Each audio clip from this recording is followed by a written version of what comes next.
Muy bien, de este modo ingresamos al ciclo bíblico del Nuevo Testamento. Hoy es el encuentro 17 y estamos en el octavo encuentro con el Evangelio de San Mateo. Siempre vamos a recordar metodológicamente, para todos y para los nuevos de un modo especial, que como ya lo he ordenado en otras ocasiones aquí en el programa, en lo que es el plan del Evangelio, nos encontramos con una primera sección entre los capítulos 1 y 2, después tratamos el contenido de los capítulos 3 al 7 del Evangelio siempre de San Mateo, y estamos ubicados en los capítulos 8 al 10. Y desde hace hoy el tercer programa venimos con la Biblia abierta. Los exhorto a todos a tener el Evangelio de San Mateo con ustedes, si tienen una Biblia, muchísimos de ustedes sí. Estamos tratando las curaciones. Ya hemos tratado la curación del leproso, la curación del sirviente del centurión, la curación de la suegra de Pedro, la tempestad calmada, la liberación de los endemoniados, la curación del paralítico. Recuerden, nosotros vamos a seguir hoy con las curaciones para tener un orden de la acción taumatúrgica de parte del Señor. Nos vamos a encontrar aquí en el capítulo número 9, desde el 20 al 22, con la curación de la mujer que tenía hemorragias. Dice la palabra de Dios. Entonces se le acercó por detrás una mujer que padecía de hemorragias desde hacía 12 años y le tocó los flecos de su manto, pensando: con solo tocar su manto quedaré curada. Jesús se dio vuelta y al verla le dijo: ten confianza, hija, tu fe te ha salvado. Y después, desde ese instante, la mujer quedó curada. Como siempre, voy aclarando que el método que estoy utilizando de enseñanza del ciclo del Nuevo Testamento, así como lo hice con el Antiguo Testamento, es el de espiritualidad bíblica. Es decir, me interesa que entre todos, de la palabra de Dios, podamos extrapolar un mensaje que nos aporte a nuestra espiritualidad, a nuestra vida, que es lo más importante en el camino de la santidad. Vemos una mujer hemorroísa, 12 años venía con pérdidas, le toca el manto al Señor, sabía que tocándole el manto a Él, el manto está lleno de la energía de Cristo, y se iba a sanar. ¡Qué fe! La admiración de esta fe. ¿Y cuántas veces una mujer tiene pérdidas de sangre y tal vez no está tan consciente de esto, salvo las hermanas que están muy en el camino de la fe? Pero Él también, entre los milagros que hizo, sanó de pérdidas de sangre. Por eso cuando conocemos o alguien nos comenta que tiene una pérdida de sangre, unámonos en la oración. Bíblicamente está representada esta curación. Por eso las curaciones bíblicas, si bien son algunas de las que el Señor hizo, son un gran referente a todo el poder taumatúrgico de Cristo de hacer milagros sobre enfermedades. Yo les dije que en este Evangelio, según el orden que vamos apreciando, vamos a tratar 10 curaciones. Sigamos ahora con la octava, que es la resurrección de la hija del jefe de la sinagoga. Lo encontramos a continuación, aquí mismo, capítulo 9, versículo 23 al 26. Al llegar a la casa del jefe, Jesús vio a los que tocaban música fúnebre y a la gente que gritaba, y dijo: retírense, la niña no está muerta, sino que duerme.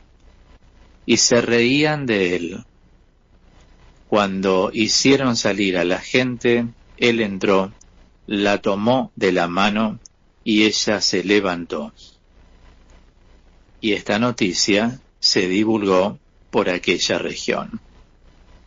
Palabra de Dios. Te alabamos, Señor. Ahí hay un mensaje de esperanza. Uno no sabe si realmente la chica estaba muerta, la nena, o no. Pero él dio un mensaje alentador. La niña no está muerta, sino que duerme. Porque hay cosas intrínsecas de Dios que Dios no las va a revelar. El Señor no tenía que dar explicaciones de lo que hacía, porque es el Señor. Entonces, lo que Él hace en este lenguaje análogo, seguramente la niña estaba muerta, pero para alentar a sus padres y sabiendo que Él tiene poder para resucitar, dijo: la niña no está muerta, sino que duerme. Y la Escritura aclara: se reían de Él, porque claro, ¿quién había revivido a muertos? El único que lo pudo hacer fue Jesucristo. Hicieron salir a la gente. Esto es algo muy importante porque el Señor, en su acción taumatúrgica, conservó mucho el silencio, el estar a solas. Lo que iba a hacer no era levantarla de una cama, sino que le iba a volver a entregar vida para revivirla y que la nena siguiera viviendo. Hoy una vez más nos topamos con esta realidad, el poder de Cristo sobre los niños. Acabamos hoy de pasar por una mujer hemorroísa, ahora sobre una nena. Pasemos a la novena curación que aparece relatada aquí en San Mateo. Me refiero a la curación de los 2 ciegos. Estamos en el capítulo 9, abarcan versículos 32 al 33.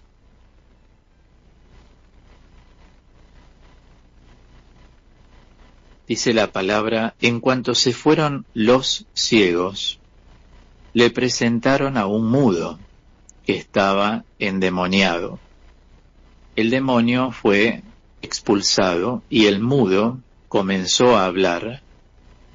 La multitud, admirada, comentaba: jamás se vio nada igual en Israel. Pero los fariseos decían: Él expulsa a los demonios por obra del príncipe de los demonios. Observen qué disparate, ¿no es cierto? Con tal de denigrarlo, con tal de calumniarlo. Entonces, aquí ciertamente tenemos que tener en cuenta que también hubo un espíritu maligno que estaba dentro de este hombre y no le permitía hablar. Y el único que detecta esto es Dios, o sea, Jesucristo. Los fariseos es quienes inventaron esto. Como ustedes saben, Los fariseos son un grupo de laicos que estudiaba la Biblia y eran casi todos eximios en el conocimiento, al menos intelectual, que sabían. En la época contemporánea del Señor existieron los fariseos, los celotas o bien celotes, y además los saduceos. Los saduceos sí eran sacerdotes, pero los fariseos eran laicos con muchísima fuerza dentro de lo que es el poder político religioso. Y este es un tema. Cuando lo político religioso está encima de una persona, se juntan las cosas y lo religioso deja de ser estrictamente religioso. Pero en esa época el poder era político religioso y constituían ese famoso tribunal que se llama el Sanedrín. Los celotas, en cambio, eran un grupo guerrillero que defendían la cultura de Israel a través de las armas. Bueno, esto es importante que lo sepan todos para ir conociendo simplemente los distintos grupos. Bueno, ciertamente vamos viendo aquí en este relato esto del endemoniado mudo. Y yo les decía que también hubo una curación de 2 ciegos. Los vamos a ver aquí, capítulo 9, versículos 27 al 31.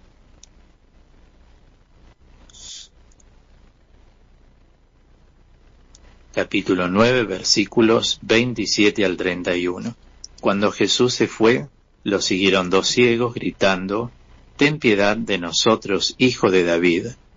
Al llegar a la casa, los ciegos se le acercaron y les preguntó: «¿Creen que yo puedo hacer lo que me piden?». Ellos le respondieron: «Sí, Señor». Jesús les tocó los ojos diciendo: «Que suceda como ustedes han creído». Y se les abrieron sus ojos. Entonces Jesús los conminó,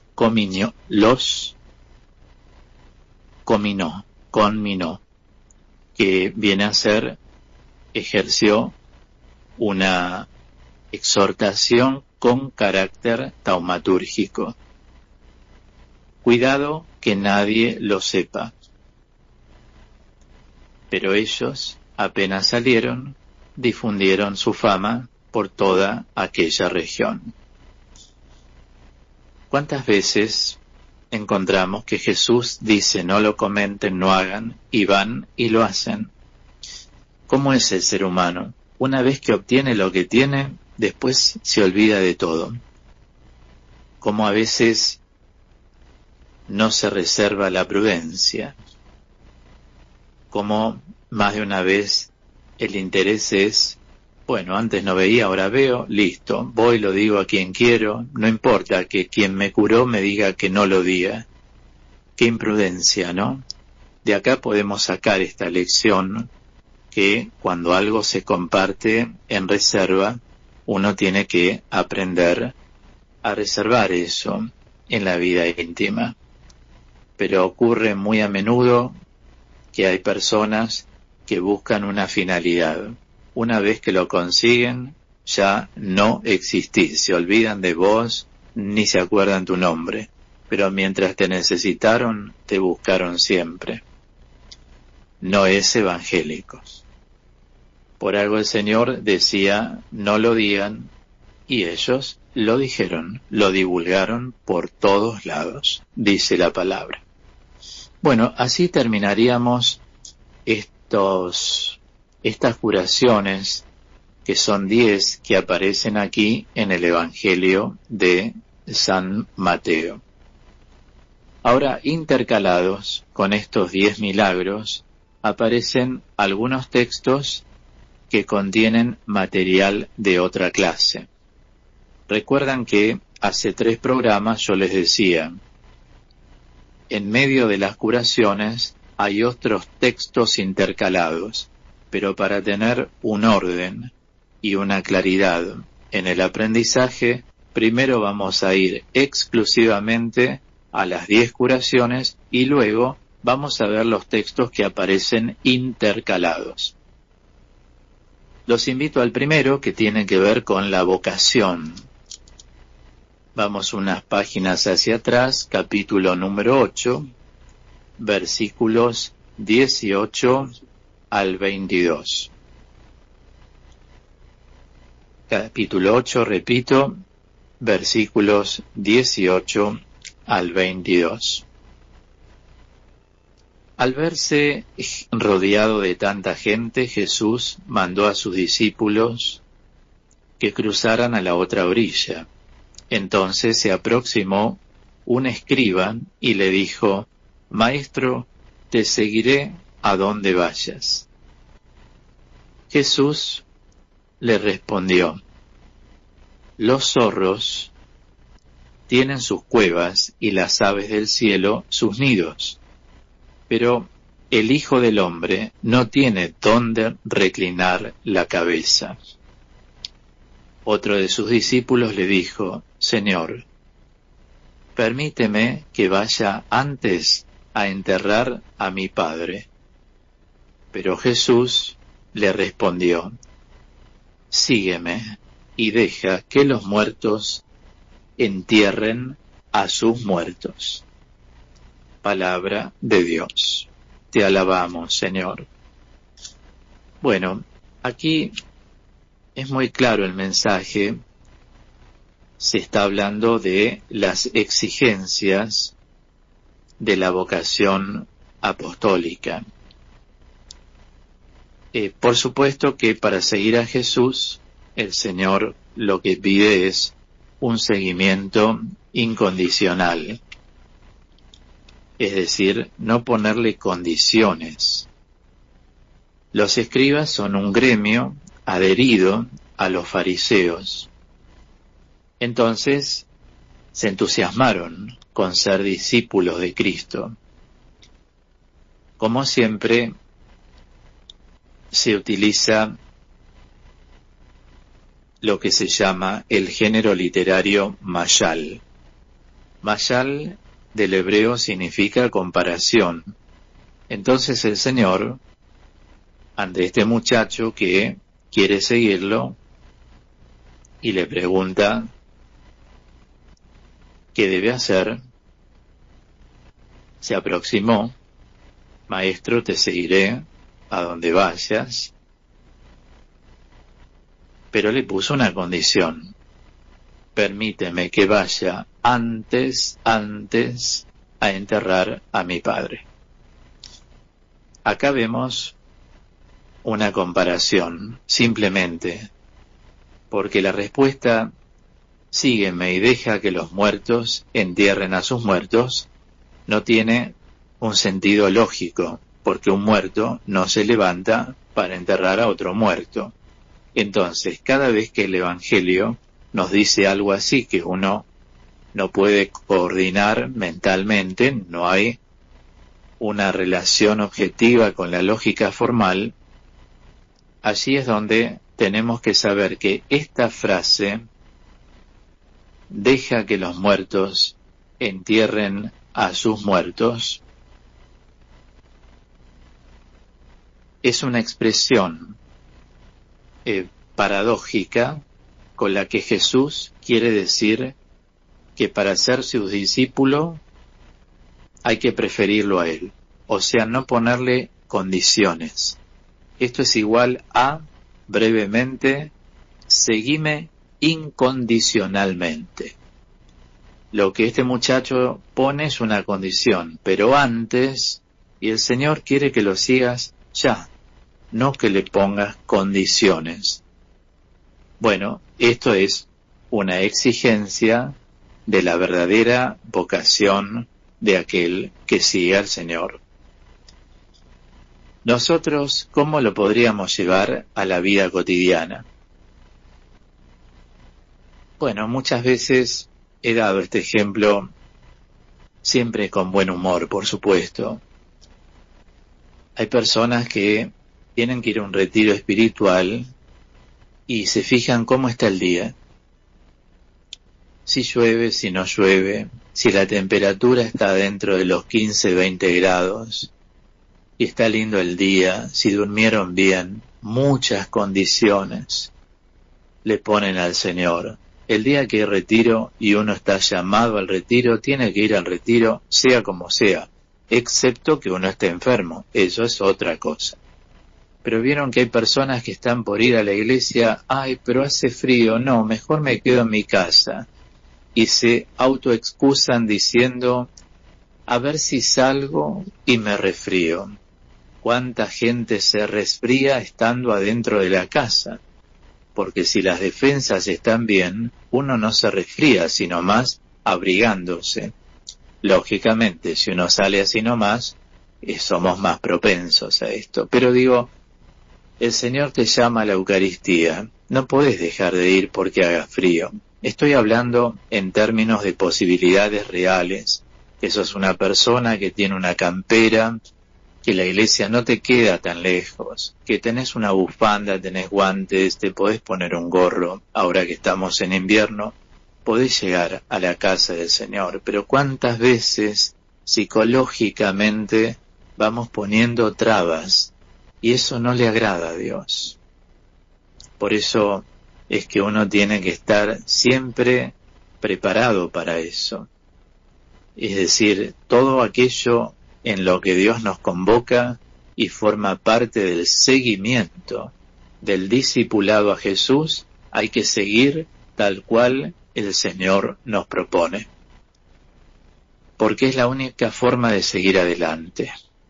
Nos ha pasado a los que en esta vocación hemos tenido que hacer una carrera, ir todos los días, llueva, no llueva, los exámenes no nos esperaban, si la temperatura era de 30 grados o de 2 grados, había que ir y darlo el examen, había que cursar, había que ir cansado, muchas veces con estrés laboral, y cursar las materias, prepararse los fines de semana, aunque veas brillante el sol como el día de hoy, había que quedarse en la casa, como me ha pasado a mí, durante toda la carrera, sábado y domingo estudiando.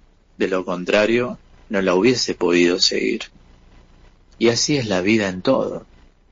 Por eso digo, nos sirve la reflexión, ¿ponemos condiciones nosotros para seguirlo al Señor?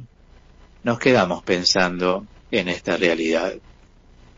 Dios mediante, el miércoles próximo, con la Biblia así abierta, vamos a seguir trabajando con otros textos así intercalados entre los milagros para poder abarcar esta sección por la cual estamos transitando, que como dije al inicio, entre los capítulos 8 y 10 del Evangelio de San Mateo. Una vez terminado esto, ya pasaremos a otra sección que abarca los capítulos 11 al 13.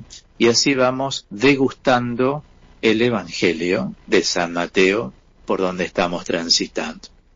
Cerramos este bloque formativo entonces.